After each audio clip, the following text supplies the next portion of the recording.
Como de la información, desde Palacio de Gobierno se ha confirmado que a las 3:30 de la tarde jurará el nuevo gabinete que reemplazará al gabinete de Mirta Vázquez, que renunció al cargo ayer. Pero para seguir conversando precisamente sobre la coyuntura política y qué es lo que va a devenir en los siguientes días, sobre las responsabilidades que tiene que asumir el nuevo jefe del gabinete de ministros, vamos a comunicarnos con José Carlos Requena, analista político y periodista, para conversar sobre esta nueva crisis política que está golpeando a nuestro país. José Carlos, ¿cómo estás? Muy buenas tardes. Gracias por estar con nosotros en 24 horas mediodía. Quiero empezar preguntándote qué expectativas hay con respecto a este nuevo gabinete que ya sabemos va a jurar a las 3:30 de la tarde. ¿Cuál es el perfil que debería tener este gabinete, que es el tercer gabinete nada menos en los 6 meses de gobierno que lleva el presidente Castillo?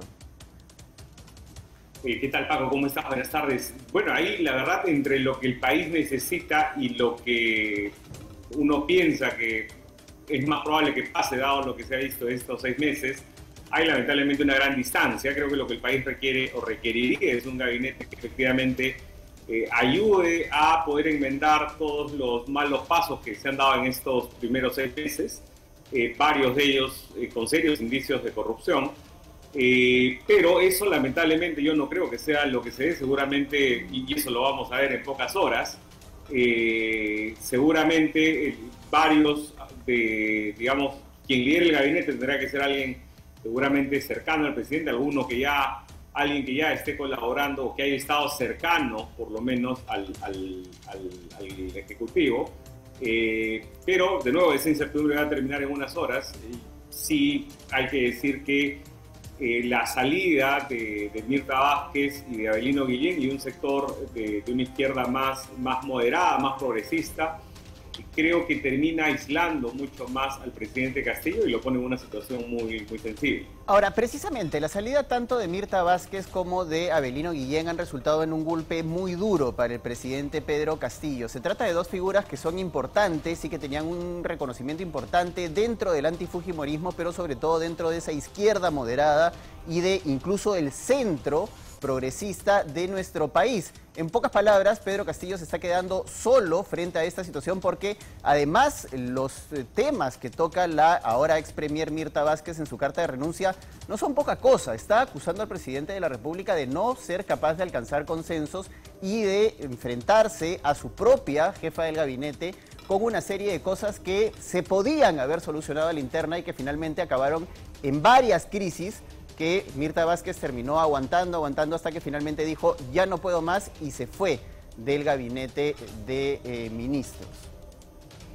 Ahora, sí, efectivamente, esto como que es el detonante, pero son crisis, fíjate, las acusaciones en torno a las reuniones de Zarratea son desde noviembre. Así es. ¿No? De hecho, una de las situaciones más complicadas que creo que enfrentó la señora Vázquez fue esta situación muy incómoda en salir a comprometerse a algo y que al final de cuentas nunca se tuvo, que es esta famosa lista de visitantes de la casa de Breña, ¿no? Que es algo que la verdad no sabemos cuándo se sepa, si alguna vez se sepa, pero digamos ya termina, digamos en términos políticos, sí, el que le quite su apoyo creo que sí marca un punto de no retorno que parece, como te digo, bien sensible, bien complejo, y vamos a ver, creo que cuando tengamos los nombres de quien encabece el gabinete y los integrantes, pues vamos a ver un poco más hacia dónde va, pero en cualquier caso, creo que es una situación bien complicada la que enfrenta el presidente Castillo. Ahora, el común denominador de las 3 grandes renuncias que han habido dentro del gabinete, de los gabinetes que han habido en el gobierno de Pedro Castillo en estos 6 meses y poco más de gobierno, han tenido un importante común denominador, repito, ¿no? Cuando Héctor Béjar se alejó de la Cancillería, habló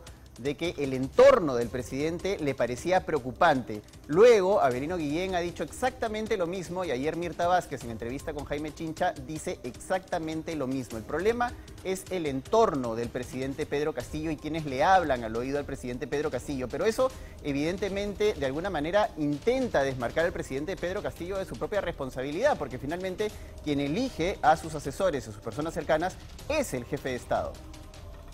Sí, ahí coincido contigo, no creo que no sé si llamarlo victimización, pero al final de cuentas el presidente es, digamos, es el que lidera la nación, es responsable, ha sido candidato, ha liderado una campaña y es el que toma en última instancia las decisiones. Yo creo que, digamos, esta injerencia, que sin duda es grande de los asesores, pues es algo que se ha venido viendo desde el inicio de su mandato y es algo con lo que lamentablemente también se ha convivido, ¿no? Entonces, sí, al final de cuentas el que toma las decisiones es Castillo y el que firma las resoluciones y el que, en fin, el que fue elegido además por los peruanos fue el presidente Castillo. Creo que eso no debería eximirlo de su responsabilidad. Ahora, ¿cómo ves el papel del Congreso dentro de esta nueva crisis? Porque ya han empezado a correr algunas voces pidiendo la vacancia, se está hablando también de la necesidad de modificar el artículo 117 de la Constitución para de alguna manera facilitar por la vía constitucional la salida del presidente Pedro Castillo. ¿Cómo ves al Congreso de la República en esta nueva crisis? Porque digamos que si el presidente de la República tiene 66.9% de desaprobación, el Congreso de la República tiene 70%, ¿no? Entonces estamos ahí en medio de dos poderes, dos instituciones que tienen una amplia desaprobación de la población en medio de una crisis política que podría acabar eventualmente, dadas las circunstancias, en una salida del presidente de la República. Mira, en este asunto de la crisis política en general, creo que el Congreso, digamos, y hablo del Congreso como colectivo, considerando las votaciones mayoritarias que han habido, pues en este asunto en particular creo que ha actuado con prudencia. Fíjate, le ha dado la investidura a un gabinete como el de Bellido, que tenía muchos flancos, le ha dado la investidura al gabinete Vázquez, que no tuvo el apoyo de la propia bancada oficialista.